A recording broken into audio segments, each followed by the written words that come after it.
90 రోజుల కోర్సు పూర్తి చేస్తే చాలు 100% ప్లేస్మెంట్ సపోర్ట్ తో సాఫ్ట్వేర్ జాబ్ మీ సొంతం. వెంటనే కోడ్ జ్ఞాన్ డెస్టినేషన్ ని సంప్రదించండి. నమస్కారం ప్రియా చౌదరి గారు. నమస్తే అమ్మా. కొంతమంది లైఫ్లో మన చుట్టుపక్కలే ఉంటారండి, వాళ్ళకి అంతే ఉంటారండి. సో వాళ్ళు ఏంటంటే ప్రేమ చూపించినా అంతే చూపిస్తారు, కోపం చూపించినా అంతే చూపిస్తారు. వాళ్ళకి అటిట్యూడ్ లెవెల్స్ అనేవి ఏ విధంగా ఉంటాయి అని అంటే చూడ్డానికి పీక్ లెవెల్లో ఉన్నట్టుంటారు కానీ బట్ అందులో బ్యాలెన్స్ ఉంటుంది. కొన్నిసార్లు ఏంటంటే అది చూడ్డానికి వేరే వాళ్ళకి నెగటివ్గా కనిపిస్తూ ఉంటుంది. సో అటువంటి క్యారెక్టర్స్ మన చుట్టుపక్కల చాలా ఉంటాయి. అంటే వాళ్ళు ప్రేమించినా అట్లే ప్రేమిస్తారు, కొట్టినా అలానే ద్వేషించినా అట్లే ద్వేషిస్తారు, పీకిన అలాగే పీకుతారు, కరుణించిన అలాగే కరుణిస్తారు, క్షమించేసిన డౌన్ టు ఎర్త్ వెళ్ళిపోతారు. అవును, అది ఏంటి క్యారెక్టర్ ఎలా అని అడుగుతున్నారు. ఓకే, మీకు ఒక విషయం చెప్తా. కరెక్ట్గా ఇవే గుణాలు ఉన్న పర్సన్ అందరికీ అర్థమయ్యేటట్టు, అందరూ చాలా ఇష్టపడేటటువంటి ఒక లెజెండ్ గురించి చెప్తా. లెజెండ్ అంటే రియల్లీ లెజెండ్ మా బాలయ్య. జై బాలయ్య, జై బాలయ్య.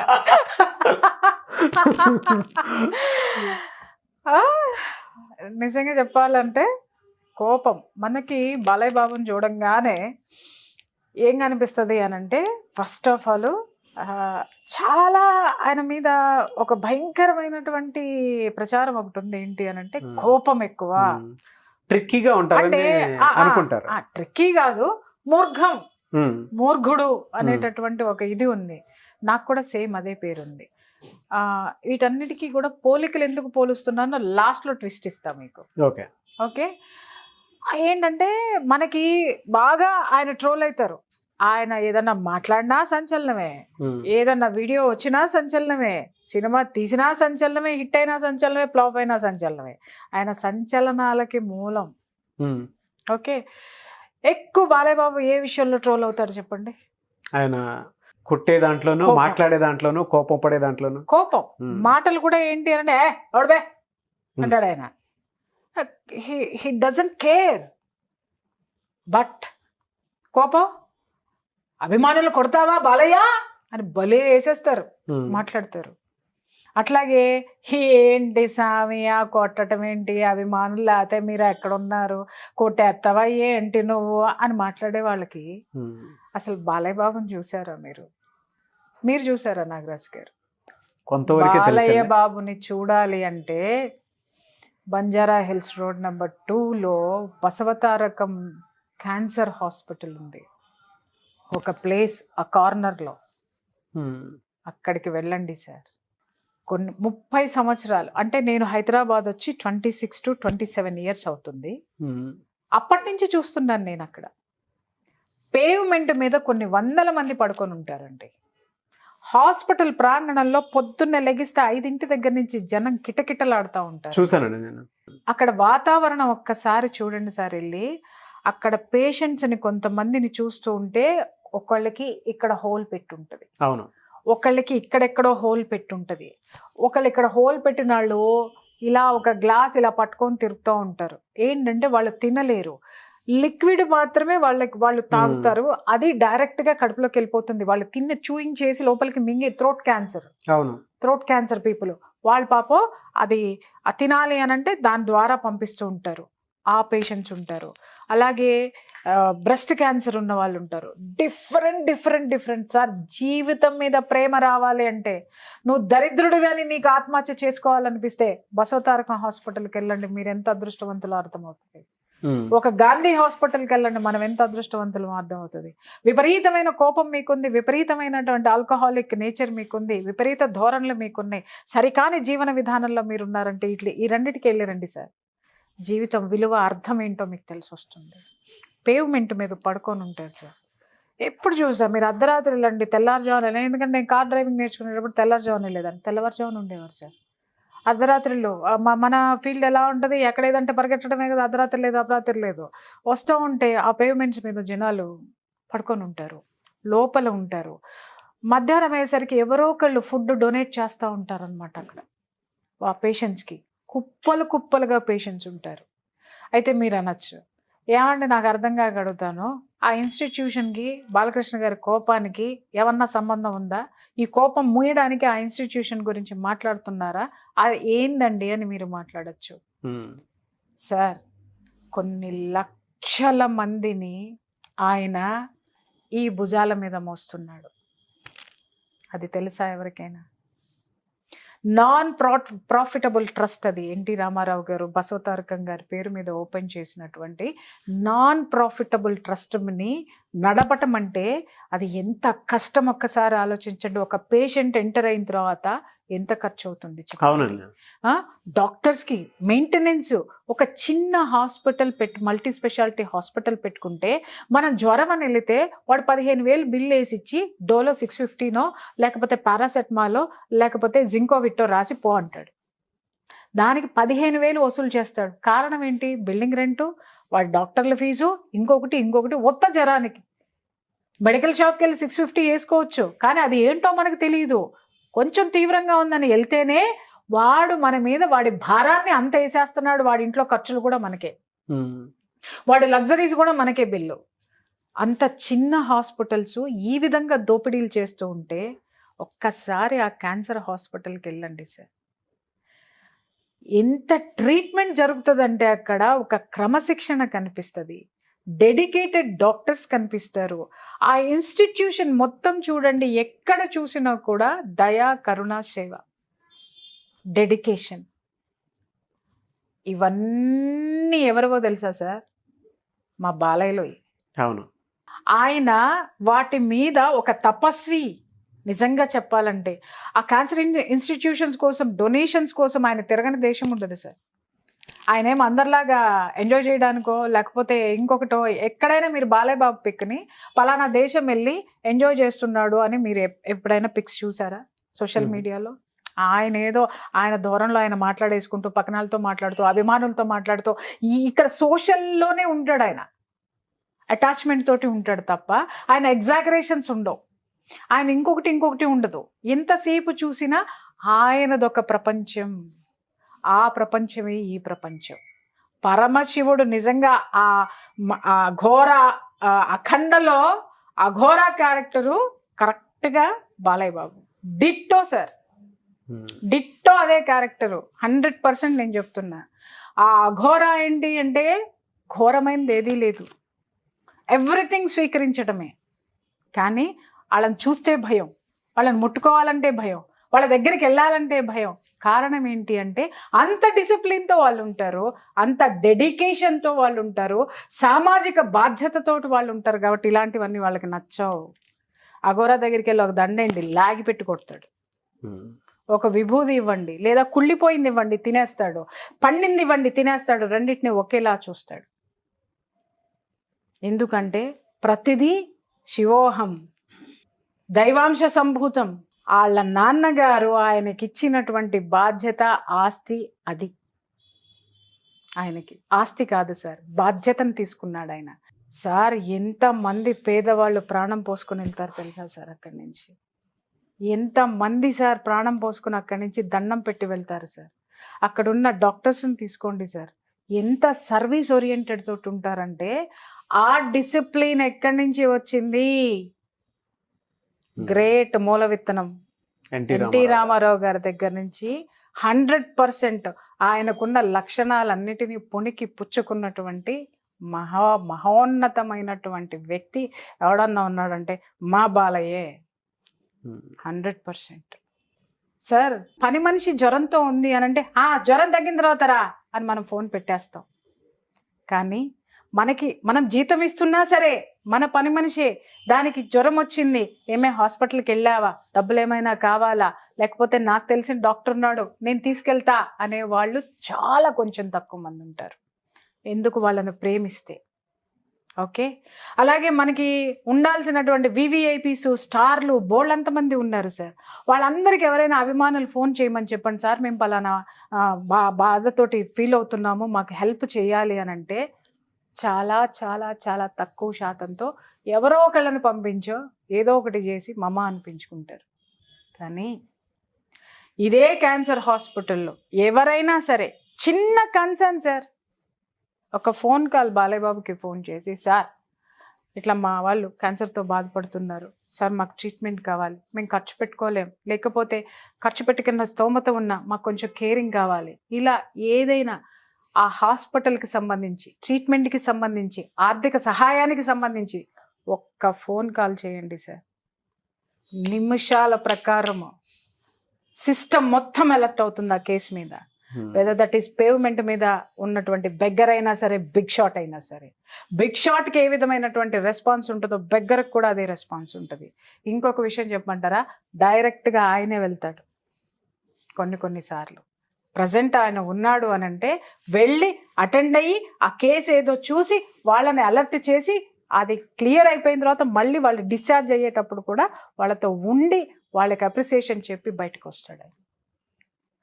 ఈ బాలయ్య ఎవరికైనా తెలుసా?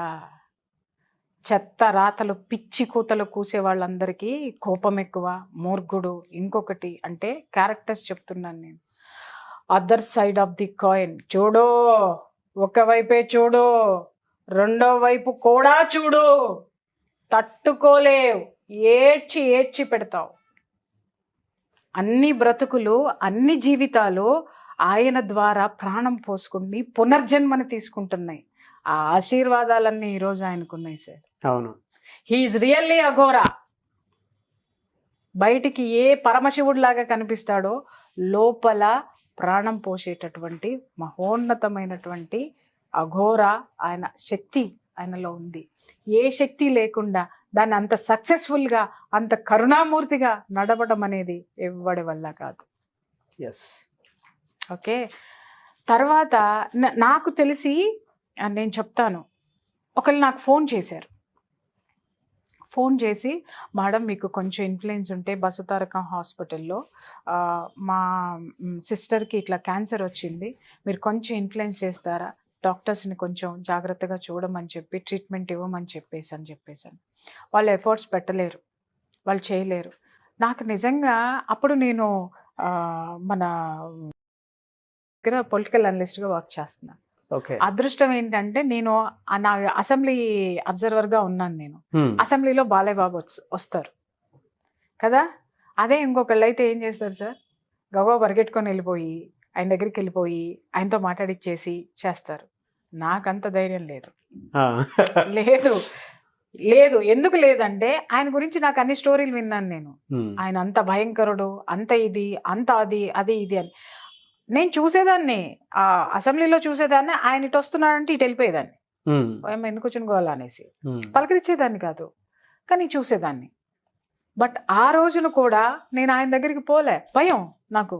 ఓయమ్మో ఎందుకు వచ్చిన కూడా నాకెందుకులే అని చెప్పేసి అని ఇమ్మీడియట్గా ఆయన పిఏకి చెప్పాను నేను, సార్ ఇది కేసు ఉంది, నేను చెప్పానని చెప్పండి, అదిగో నా ప్లేస్ అది, నన్ను రమ్మనమంటే నేను 10 మందిని అమ్మడి పెట్టుకొని వస్తా బాలయ్య దగ్గరికి, ఎందుకంటే సెక్యూరిటీ నాకు కూడా కావాలి కదా, మళ్ళీ ఎప్పిస్తాడో లేకపోతే ఇంకేమంటాడో లేకపోతే ఇంకేంటో, ఎందుకంటే అన్ని స్టోరీలు నేను విన్నాను కాబట్టి అని అనేసరికి మేడం సరే అని చెప్పేసాను అన్నారు. వాళ్ళ నంబర్ ఇచ్చేసాను, అంతా అయిపోయింది. ఇంకా నేను మర్చిపోయాను సార్, మర్చిపోయాను, నాకు తెలీదు. 15 days తర్వాత నాకు వాళ్ళ ఎవరైతే సిస్టర్ అని చెప్పారో వాళ్ళ ఫ్యామిలీ మొత్తము స్వీట్స్ పట్టుకొని నా దగ్గరికి వచ్చారు. గ్రేట్. స్వీట్స్ పట్టుకుని థ్యాంక్ యూ మేడం, అసలు ఎంత సర్వీస్ అంటే బాలయ్య గారు డైరెక్ట్గా మాకు ఫోన్ చేసి మాట్లాడారు మేడం అని. నేను షాక్. బాలయ్య ఏంటి మీతో మాట్లాడారా, బాలయ్య మీతో మాట్లాడారా, బాలయ్య బాబు మీతో మాట్లాడారా, ఇంతే 10 సార్లు అడిగాను నేను. నాకు అప్పటికి ఆయన మీద ఈ ప్రపంచం మొత్తం వేసినటువంటి ఇది పోలేదు. మీతో అనేక సార్లు నేను అడగడానికి కారణం అంటే నేను అక్కడే ఉన్నాను కానీ నేను చూడలేదు సార్. పక్కనే ఉన్నా కూడా మన కళ్ళు మనల్ని మోసం చేస్తాయి. మన మనసు ఎప్పుడైతే పెడతామో అప్పుడు మాత్రమే వాస్తవాన్ని మనం చూస్తాము. ఇది నిజంగానా? అవును మేడం, ఆపరేషన్ జరిగింది సక్సెస్ఫుల్గా, మా సిస్టర్ని ఇంటికి తీసుకొచ్చేసాం మేము. ప్రతి ఒక్క ఇష్యూలో బాలయ్య గారు జోక్యం చేసుకొని మాకు ఇది చేశారు, ఇది అంతా కూడా మీ వల్ల అనంటే నాకు ఒక్క నిమిషము నా ఒంటి మీద స్పర్శ లేదు సార్. ఎందుకు లేదు చెప్పమంటారా? ఆయన ఇంత చిన్న, వీళ్ళెవరో తెలీదు, నాకే తెలీదు వాళ్ళు. ఎవరో చెప్పారు పలానా మేడంని పట్టుకోండి, ఆవిడ ఎట్లున్న పని చేసి పెడతారు అనేది చెప్పారు. నాకే తెలియదు వాళ్ళు. నేను అడిగాను, పోనీ మీరు ఎవరి చేతైనా ఇంకెవరి చేతైనా చెప్పించారంటే, మేడం మాకు అంత ఎక్కడుంది మేడం, మీరు ఫోన్ చేస్తేనే మీరు ఆ రోజు పిఏకి చెప్పారంట, నంబర్ ఇచ్చారంట. డైరెక్ట్గా బాలయ్య బాబు ఫోన్ చేసి మాకు హాస్పిటల్కి వెళ్ళమన్నారు, పలానా డాక్టర్ని పిఏ కలవమన్నారు. కలిసిన తర్వాత జాయిన్ అయిన తర్వాత ఆపరేషన్ రోజున బాలయ్య బాబు అటెండ్ అయ్యారు. హాస్పిటల్కి వచ్చి మాకు ధైర్యం చెప్పి వెళ్ళారు. ఎవ్రీథింగ్ ఆయన కనుసన్నల్లో జరిగింది. ఒక విఐపిని ఎలా చూస్తారో మమ్మల్ని కూడా అంతే అద్భుతంగా ట్రీట్ చేసి మమ్మల్ని పంపించారు. మాట వినటానికి అంత అనగానే నాకు నా యొక్క సెన్స్ ఆర్గాన్స్ ఏం పని చేయలే. అంటే ఎందుకు పని చేయలేదు చెప్పండి? మనం ఒకటి వింటాము, అది కాదు ఆయన రియాలిటీ ఒకటి ఉంది. వాస్తవం తెలుసుకున్న తర్వాత మన మీద మనకే ఒక విధమైనటువంటి అసహ్యం వేస్తుంది. అంటే మన అజ్ఞానానికి మన మీద మనకే ఒక వ్యతిరేక భావం వచ్చేస్తుంది. అప్పటి నుంచి నేను గమనించడం మొదలుపెట్టాను సార్. అప్పటి నుంచి అనుకున్నాను, ఒక్కటే మాట అన్నారు అన్నమాట వాళ్ళు, మేడం దేవుడు మేడం. ఆ దేవుడి దగ్గరికి వెళ్ళే ధైర్యం మాకు లేదు. ఆల్రెడీ మేము థ్యాంక్స్ చెప్పాము, బట్ దేవుడి దగ్గరికి చేర్చిన పూజారి మీరు, మీకు థ్యాంక్స్ చెప్పడానికి వచ్చాము అంటే, అప్పుడు నేను చెప్పా, పెద్ద ఆయనకి పెట్టండి పైన. ఆయన విత్తనం వేస్తే ఈయన ఆ వృక్షాన్ని కాపాడుకుంటూ ఆ ఫలాల్ని ఇంతమందికి ఇస్తున్నాడు. ఆయనకి ఫస్ట్ చెందుతుంది. ఆ వారసత్వాన్ని తీసుకున్న ఈయనకి మీ ఆశీర్వాదాలు మొత్తం ఆయనకి వెళ్ళి 10 కాలాల పాటు మనందరి ఆయుష్లో నుంచి కొన్ని రోజులు ఆయనకి ట్రాన్స్ఫర్ చేద్దాం. మీకు తెలుసా, ఈ రోజు వరకు నేను తలుచుకుంటే బాలయ్య గారిని కలవగలను సార్, తలుచుకుంటే కలవగలను, మీట్ అవ్వగలను, ఇంటర్వ్యూలే చేయగలను, వెళ్ళను. ఎందుకంటే వెళ్ళను. ఒక అపురూపాన్ని నేను అలాగే ఉంచదలుచుకున్నాను. బట్ ఆ రోజు ఎప్పుడైనా వస్తుందేమో నాకు తెలీదు. వస్తే మాత్రము ఈ గంగా ప్రవాహం అలా వచ్చేస్తుంది. బాలబాబుని చూస్తే కోపం ఎక్కువ, మూర్ఖుడు, ఏం తెలవదు, నలుగురిలో మాట్లాడడం రాదు, ఇవన్నీ ఉంటాయి. ఇటు చూడండి సార్, అఘోరా కనిపిస్తాడు. అంశ, శివుడి అంశ 100% ఆయనలో ఉంది, 100% ఉంది. కాబట్టి అందరికీ చెప్తున్నాను, బాలయ్య బాబు అభిమానులు అందరికీ చెప్తున్నాను, సినిమా రిలీజ్ అయినప్పుడు జై బాలయ్య అని అనడం కాదు, తీసుకోవయ్యా మా ఆయుష్లో నుంచి 1 గంట అని మీరందరూ ఇచ్చి చూడండి, 150 ఏళ్ళు బ్రతుకుతాడు ఆయన. Dedicate your energy to him. అలాంటి వ్యక్తులు మన సమాజానికి కావాలి, మనకి కావాలి. ఎందుకంటే వాళ్ళు ప్రాణం పోసేవాళ్ళు సార్, లివింగ్ లెజెండ్స్. ఎస్. శివుడు ఎక్కడుంటాడు సార్? శ్మశానంలో ఉంటాడు సార్. ఎందుకు ఉంటాడు సార్? భూతగణాలన్నిటినీ కూడా ఆయన చేతిలో పెట్టుకొని ఉంటాడు సార్. ఎందుకో చెప్పమంటాడా? అది ప్రపంచం మీదకి పడకూడదు, ప్రపంచాన్ని నాశనం చేయకూడదు, పట్టుకొని పెట్టి పెడతాడు. అవునా? ఈయన కూడా తనలో ఏవైతే ఉన్నాయో అవి ఎందుకు చూపిస్తాడు అంటే, జాగ్రత్త రే, నన్ను నాశనం చేస్తారేమో, నన్ను పాడు చేస్తారేమో నా పక్కన కూర్చొని ఆడుండండి. Control control control. ఆయన చూస్తే ఎందుకు అందరికీ? ఎందుకు సార్? ఎవరిని ఎక్కడ పెట్టాలో అక్కడ పెడతాడు. శివయ్య, బాలయ్య 100%. ఈరోజు ఎందుకో గుర్తు చేశారు నాకు. చెప్పాను కదా అవినాభావ సంబంధం అని. నేను ఒకరోజు కూర్చొని ఎనాలిసిస్ చేశాను. నేను ఎక్కడో నేను విన్నాను, ఏదో ఇంటర్వ్యూ చూస్తూ ఉన్నాను.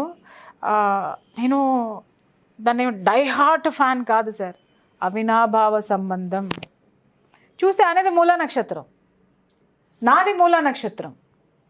నేను పైకి కనపడింది, నా వెనకేముంది ఎవరికి తెలియదు. Like Balayya also. అంటే నేను బాలయ్య అంత గొప్పదాన్ని కాదండి, ఆయనలో పరమాణువుని. ఇంకొకటి, నాకు జనాలకి ఇంకా సర్వీస్ చేయాలనేటటువంటి మోటివేషన్ నేను అక్కడి నుంచే తీసుకున్నాను, ఆయన నుంచి తీసుకున్నాను. పైకి కనిపించటం కాదు, లోపల ఏముందో చూడండి. జై బాలయ్య, జై బాలయ్య, జై Balayya, Sivayya Balayya. Yes. Really great. Legend అంటారు చూసారా సార్, అవును. Legend, yes. Really legend he is, really Simha he is. ఏ పేర్లు అయితే ఉన్నాయో అవన్నీ 100% ఆయన ఆహార్యానికి కూడా యాక్ట్ అవుతాయి, ఆకారానికి కాదు, ఆయన వేసిన వేషాలు కాదు, ఆయన ఆహార్యం అది. ఏ మనిషిని కూడా ఏం చెప్తారో నమ్మకండి, ఏం చూసారో కూడా నమ్మకండి, మీకు వాస్తవం ఏమిటి అనేది గ్రహించండి. గ్రహించిన తరువాత దీంతో ఆలోచించండి, ఎనలైజ్ చేయండి, శోధించండి ఒక మనిషి గురించి.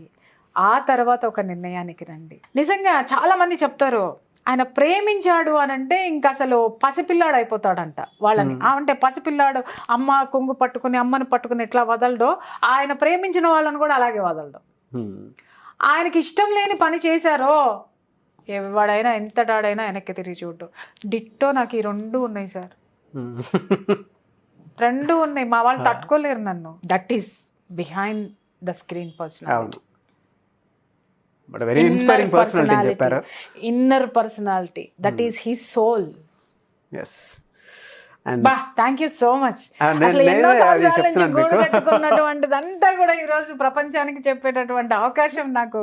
బా నాగరాజు, నేను కూడా మీకు థ్యాంక్ యూ సో మచ్ చెప్తాను. ఒక ఇన్స్పైరింగ్ లివింగ్ లెజెండ్ ని ఈ విధంగా ఇంట్రడ్యూస్ చేసినందుకు. అంటే ఇంకొక కోణం అండి, అంతే. నో ప్రాఫిట్ అండి, అంత పెద్ద సంస్థను నడుపుతున్నాడు ఆయన. రూపాయి ఎక్కడి నుంచి తెస్తున్నాడో. మీ అభిమానులందరూ చెప్తున్నాను, దుంపల దగ్గర పిచ్చి పిచ్చి వాటిలన్నిటికీ డబ్బులు ఖర్చు పెట్టకండి. డబ్బులు మీరు మీ కష్టంలో నుంచి 10 రూపాయలు ఒక అకౌంట్ పెట్టుకొని ప్రతి ఒక్కళ్ళు రోజుకు 10 రూపాయలు ఇన్స్టిట్యూషన్కి పంపండి. Thank you so much Priya Chaudhary గారు. Thank you.